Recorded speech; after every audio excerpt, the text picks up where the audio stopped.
April 12, 1945. A makeshift American field hospital, established inside a shell-scarred German schoolhouse near the town of Schwebda. The air is thick with the scents of antiseptic, blood, and damp earth. The windows are boarded. The only light comes from the harsh, white glare of electric lamps powered by a chattering generator outside. Moans of wounded men, both American and German, form a low, constant chorus. A young German nurse, her uniform stained and worn, stands frozen. Her eyes, wide with a mixture of exhaustion and deep-seated fear, are fixed on the instrument being offered to her. It is a scalpel. The hand holding it belongs to an American army surgeon, his fatigue smeared with the same gore that covers her own. His face is unreadable behind his mask, but his voice is calm, direct. He gestures toward the unconscious German soldier on the operating table. For months, her world has been defined by propaganda and collapse. Now, it has narrowed to this single, terrifying moment of being tasked to assist the enemy in saving one of her own. The war, outside, is ending in thunder. In here, it is being redefined in a silence broken only by the hiss of a sterilizer and a single, unthinkable command. This moment of profound professional and psychological disorientation was not an isolated incident, but the direct result of the total military collapse of the Third Reich. To understand the profound shock of that moment in the operating room, one must first grasp the absolute disintegration of the German war machine in the spring of 1945. By April, the Third Reich was a corpse, still twitching. The Western Allies, under Supreme Commander Dwight D. Eisenhower, had shattered the Wehrmacht's last major defensive line in the West with the spectacular capture of the Ludendorff Bridge at Remagen on March 7th. This provided a permanent foothold across the Rhine, the historic barrier of German defense. To the east, the Soviet juggernaut, over 2 million strong, was massing for its final apocalyptic assault on Berlin itself. Germany was being crushed in a vice of its own making. The once formidable Wehrmacht was now a patchwork of shattered divisions, old men of the Volkssturm and terrified boys from the Hitler Youth, armed with Panzerfausts and fanaticism, but lacking ammunition, fuel, and coherent command. The Reich's infrastructure was a landscape of ruin. Rail networks were paralyzed by relentless Allied bombing. Communication lines were severed. And crucially, the entire system of German military medicine, the Sanitätsdienst, was in a state of catastrophic collapse. This medical collapse was systemic. The German Army Medical Corps, once highly efficient, had been bled white by years of total war. Experienced doctors and surgeons were a vanishingly rare commodity, many having fallen alongside the units they served. Medical supplies, from sulfa drugs to morphine to even basic bandages, were hoarded in depots that were now being overrun or bombed into oblivion. Field hospitals, or lazaret, intended to be havens of recovery, had become death traps, often situated in town halls or schools that were primary targets for Allied artillery and aircraft. The Nazi ideological apparatus had also poisoned the well of medical ethics. The T4 euthanasia program, which had systematically murdered Germans with disabilities, cast a long, dark shadow over the entire medical profession. For the German nurses, many of whom were Red Cross sisters or had been conscripted for duty, their world was defined by a rigid hierarchy, relentless propaganda depicting the enemy as barbaric, and the overwhelming tide of suffering that seemed to have no end. They operated in a state of siege, both physical and psychological, their duty bound to a regime that was visibly failing them. This was the shattered world the American GIs of the 3rd and 7th Armies began to uncover as they pushed deep into the heart of Germany, an advance that would create an impossible humanitarian crisis right on the heels of their combat formations. The American advance into Germany in the spring of 1945 was a brutal, rolling operation characterized by shocking velocity and overwhelming force. Units like the 1st and 9th Infantry Divisions, veterans of North Africa and Normandy, now found themselves moving through a ghostly landscape of surrendering soldiers and terrified civilians. But following directly behind the spearheads of tanks and infantry were the mobile army field hospitals. designated as auxiliary surgical groups or evacuation hospitals. These were marvels of logistical planning, self-contained units that could be packed into trucks, moved forward, and established in a matter of hours in any semi-intact structure, a factory, a hotel, or a schoolhouse.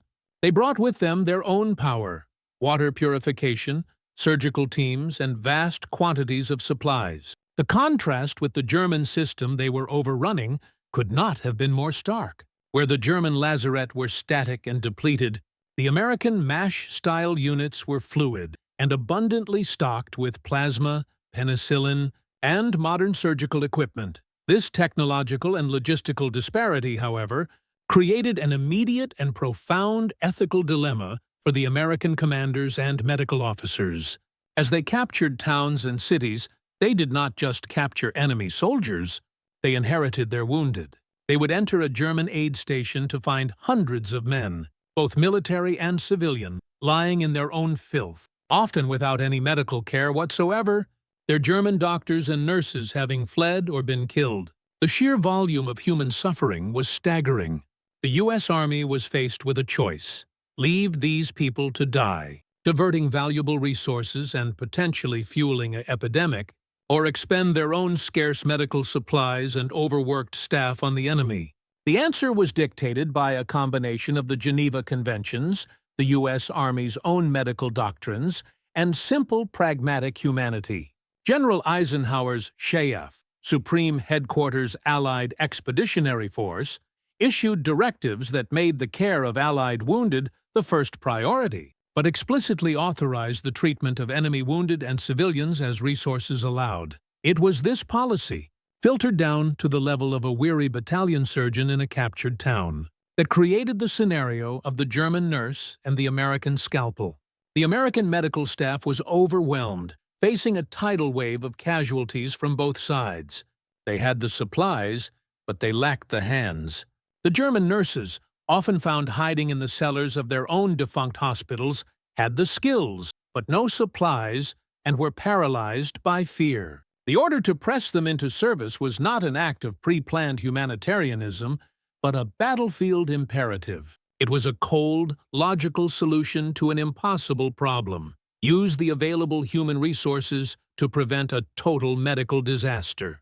For the American doctor, it was a matter of triage. For the German nurse, it was the moment the abstract monster of enemy propaganda became a tired, blood-stained man telling her to get to work. This collision of two medical worlds, one ascendant and one in ruins, set the stage for a profound and unscripted human drama within the operating theater. The German nurse, indoctrination, and the shock of defeat. For the German nurse, the approach of the Americans was the culmination of years of escalating fear. Many were not volunteers but conscripts, drafted into the Reichsarbeitsdienst and then into medical service. Their training was rigorous, steeped in Nazi ideology that portrayed the enemy, particularly the Soviets but also the Western Allies, as subhuman barbarians bent on the destruction of the German Volk. They were taught that capture meant certain death or unspeakable violation. This psychological conditioning was compounded by the reality of their work in the final, brutal years of the war, treating teenagers with horrific wounds, working by candlelight during air raids, and facing the constant scarcity of everything from anesthesia to clean bandages. Theirs was a world of duty, sacrifice, and deepening dread. When the front collapsed and American soldiers finally entered their hospital, it was not just a military defeat. It was the shattering of their entire worldview. The order to assist was not a request, but a command from their new, unconquerable masters. The terror was visceral. Would they be punished? Used for experiments? Simply shot? Handing them a scalpel was not just giving them a tool, it was forcing them to actively collaborate, an act for which the Gestapo would have executed them just weeks before the American doctor, the Hippocratic Oath under fire. The American surgeon, a captain or major in the medical corps, was a product of a completely different system. He was likely a civilian physician drafted into service, trained in modern American medicine with access to miracles like penicillin. His ethos was the Hippocratic Oath. but it was an oath tested in the crucible of war. His primary duty was to American soldiers, and the relentless flow of GI casualties was his main focus. The sight of a captured German hospital, however, presented a unique professional and moral challenge. He saw not just the enemy, but a catastrophic failure of care: gangrene, untreated compound fractures, sepsis. The pragmatic need to prevent disease from spreading to his own unit was one factor. But for many doctors, the deeper drive was professional. They saw patients, not uniforms. The decision to utilize German staff was a logical extension of this. It was not born of friendship or political reconciliation, but of sheer necessity. They needed skilled assistants, and the German nurses were available. This created a strange new hierarchy in the operating theater. The American doctor, in absolute command, working alongside a terrified, yet highly trained, former enemy to achieve a single, shared biological goal: to cheat death.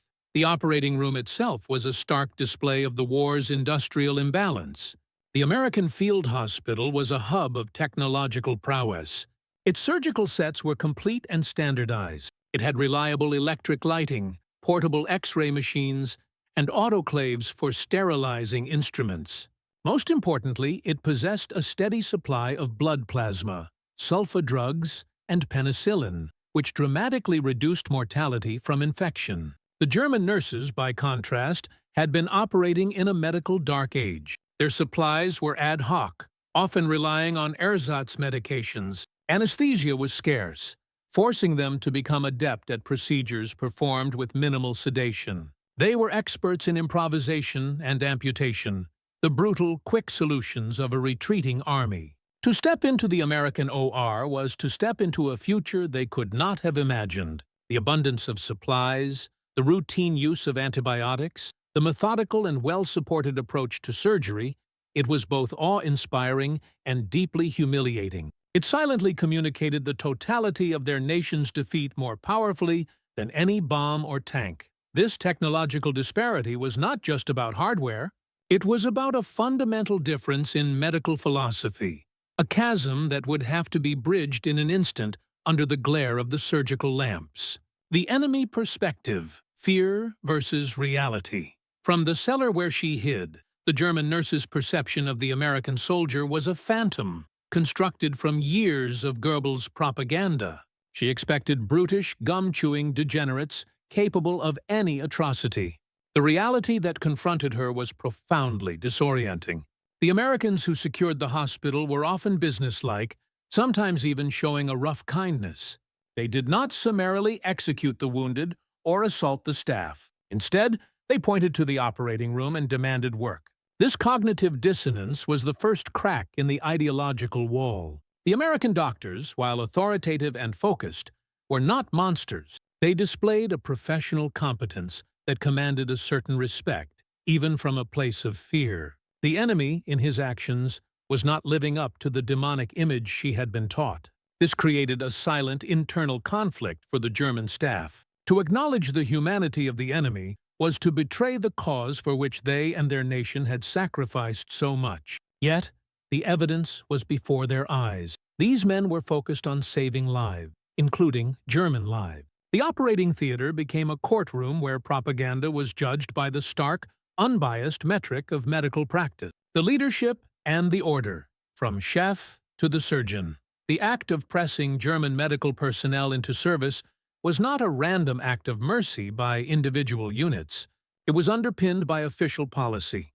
The Supreme Headquarters, Allied Expeditionary Force, SHI-F, had issued clear directives regarding captured medical staff. While they were to be disarmed and screened for ardent Nazis, their skills were recognized as a vital resource.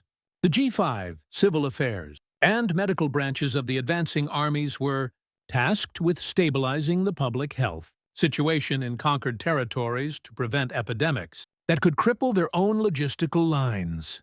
This high-level policy trickled down as a practical order to battalion surgeons and hospital commanders. Secure all medical facilities and personnel. Utilize enemy medical staff as required to assist in the care of all wounded. For the American captain in charge of the field hospital, this was not a philosophical choice, but a tactical one. He had 50 wounded GIs incoming and 100 German casualties already rotting in the halls. He had 5 surgical teams and 15 German nurses sitting idle under guard. The math was brutal and absolute. The order was given not out of compassion, but out of a commander's necessity to manage a catastrophic situation with every asset available. The human bridge, interpreters, and the universal language. In the tense silence of the operating room, where fear and necessity collided, a third element was often present, the interpreter. Often a German Jewish refugee who had enlisted in the U.S. Army, or an American soldier with fluent German, these men and women became the essential conduit. The initial commands, "Hand me the clamp," "Suction here," "Hold this," were filtered through them, transforming alien sounds into familiar instructions. But their role quickly evolved beyond mere translation. They were cultural interpreters, calming the terrified nurses with a quiet word, explaining the Americans' intent, and softening the edges of military abruptness with a layer of shared language.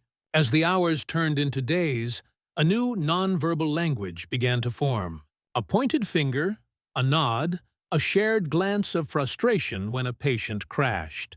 These became the new vocabulary. The universal language of medicine, of anatomy and procedure began to transcend the barrier of nationality. The interpreter's voice would gradually fade into the background, no longer needed for every exchange, as the two sides learned to communicate through the shared, desperate focus on the body under the lights.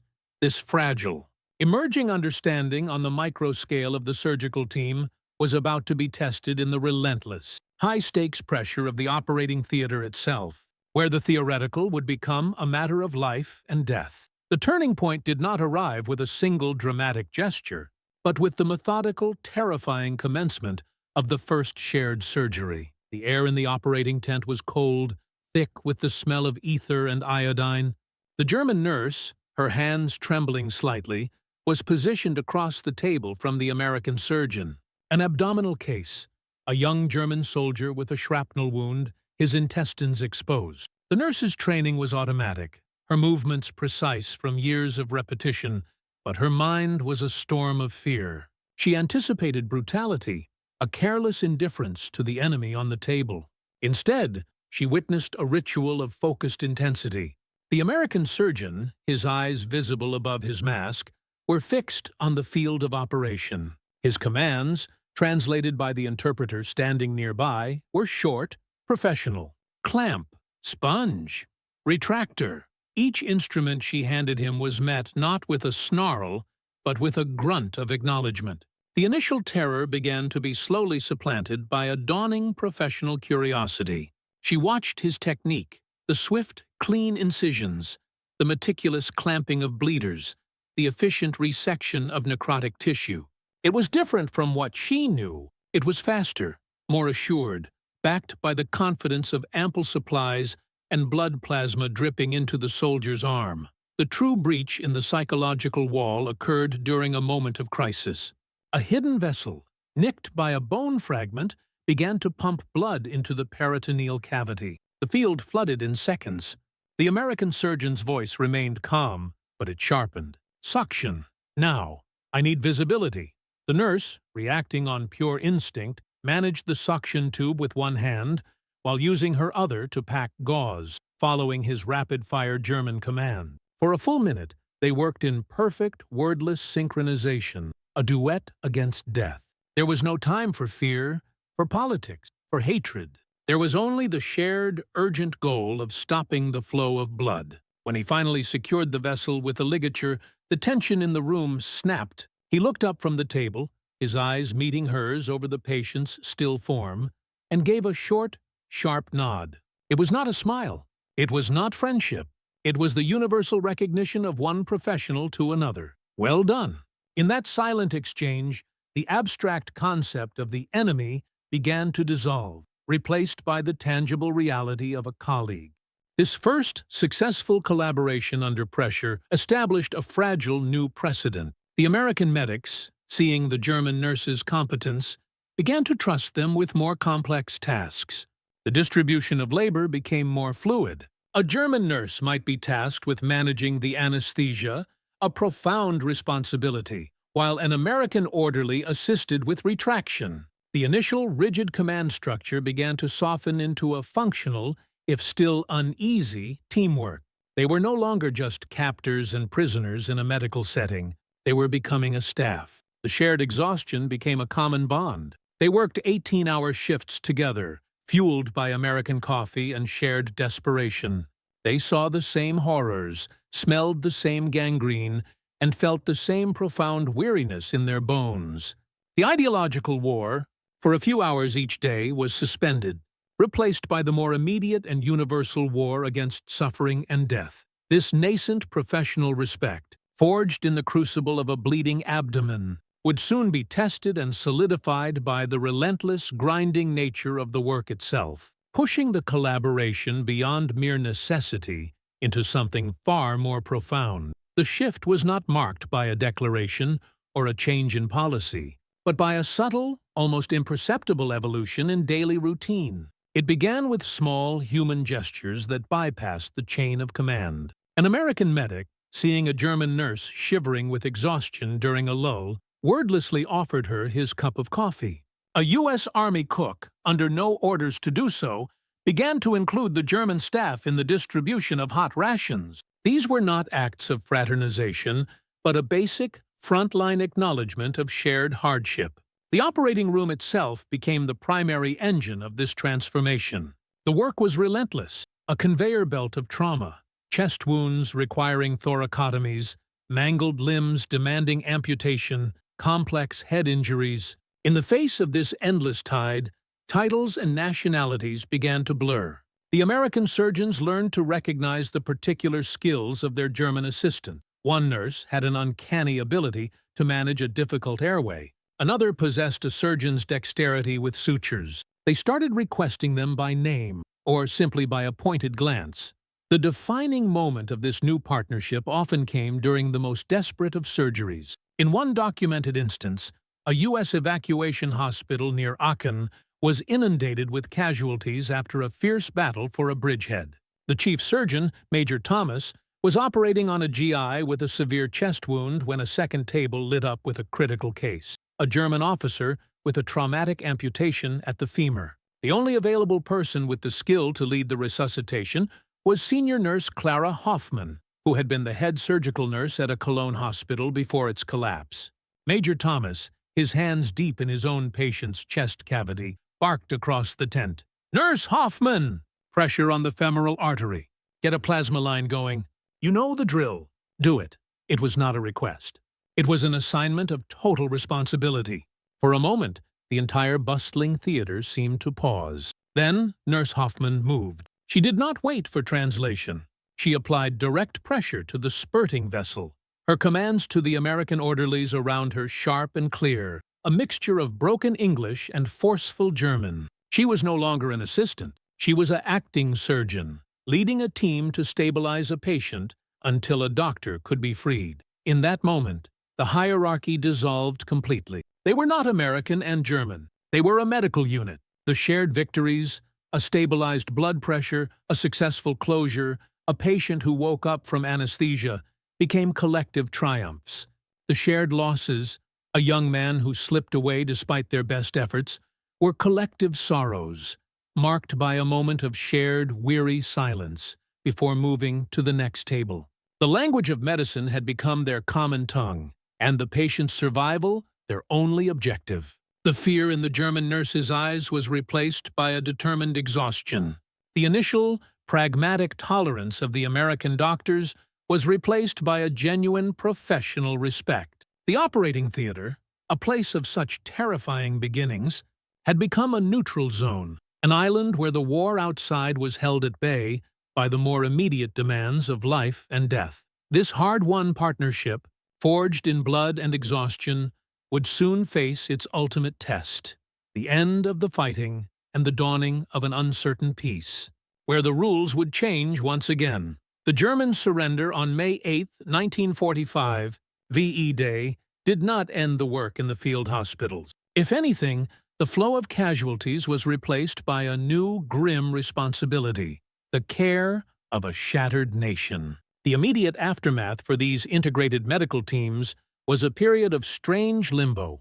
The fighting had ceased, but the dying had not. The American military government, now operating under the U.S. Group Control Council, formally transitioned from a combat force to an occupation authority. This shift brought new, more structured policies. The ad hoc press ganging of German medical staff was replaced by official employment contracts.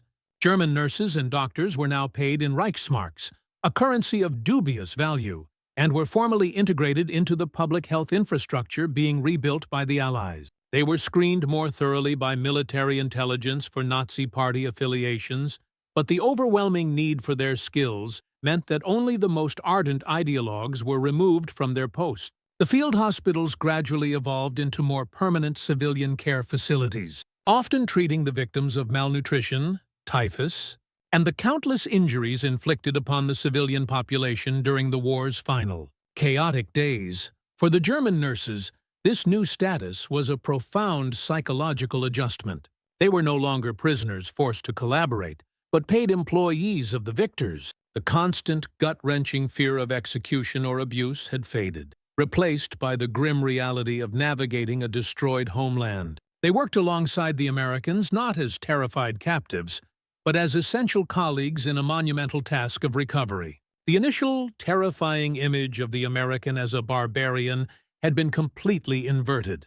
He was now their employer, their protector from the chaos outside, and in many cases, their only source of food and security. This dependency was humbling, but it was also a lifeline. The professional respect earned in the operating theater became the foundation for a fragile new normal. They witnessed the Americans not only treating Germans, but also organizing food distribution, restoring water supplies, and combating disease, acts that systematically dismantled the last remnants of Nazi propaganda. For the American medical staff, VE Day signaled not a return home, but a change of mission.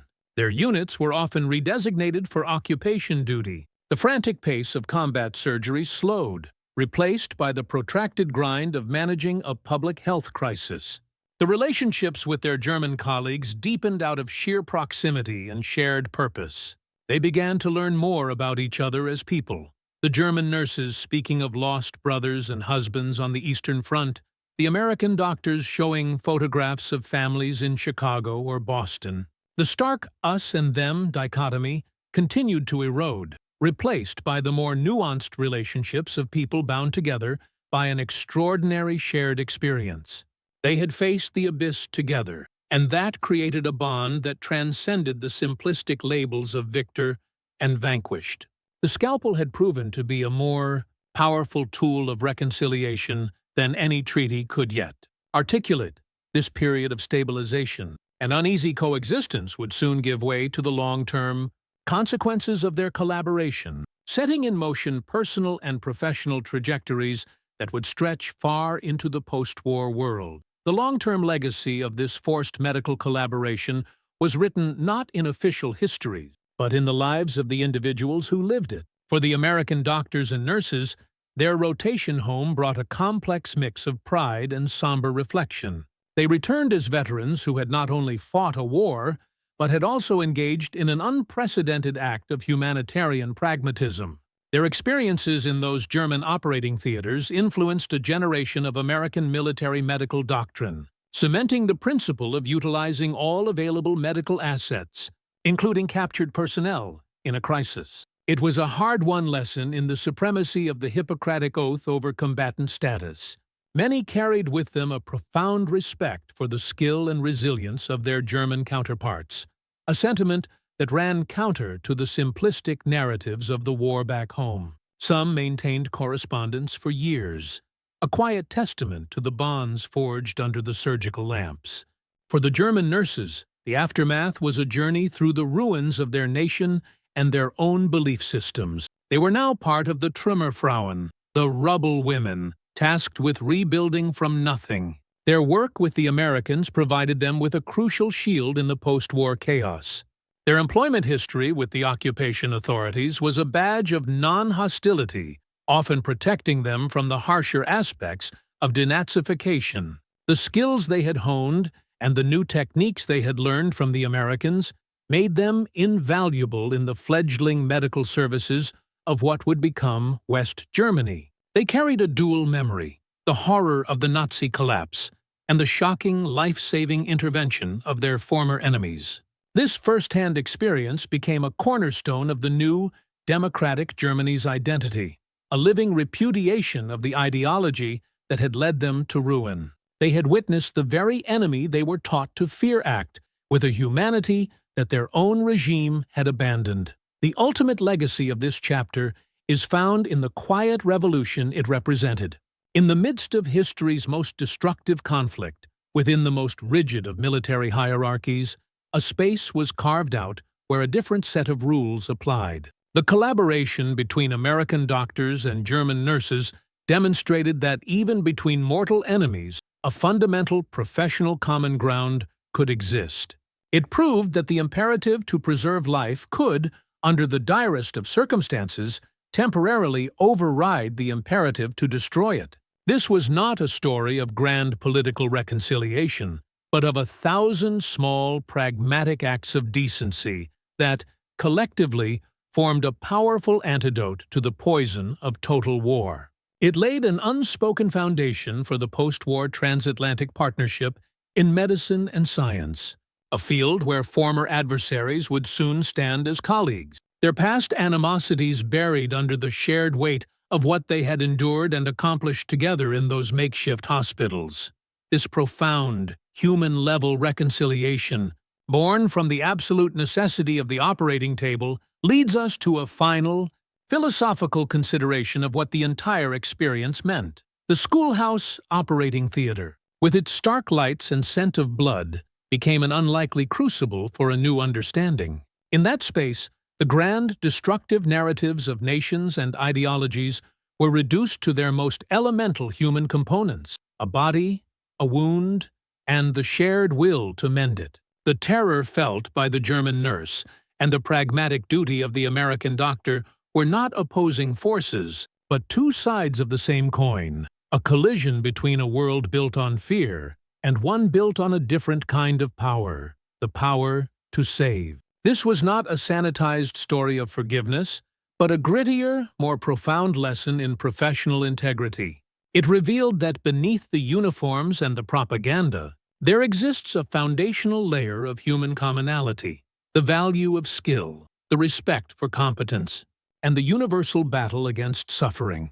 The legacy of these encounters endures not in monuments, but in the silent, ongoing practice of military medicine and international humanitarian law. It stands as a powerful historical testament to the idea that even in the absolute darkness of total war, the light of a single shared purpose can flicker into being. It proves that humanity is not a peacetime luxury, but a resilient force that can reassert itself in the most hostile of environments. The scalpel handed across the operating table was more than a surgical tool. It was an instrument of a quiet, unscripted armistice, a reminder that the first step toward rebuilding a broken world often begins not with a treaty, but with the simple, courageous act of healing the enemy who lies before you.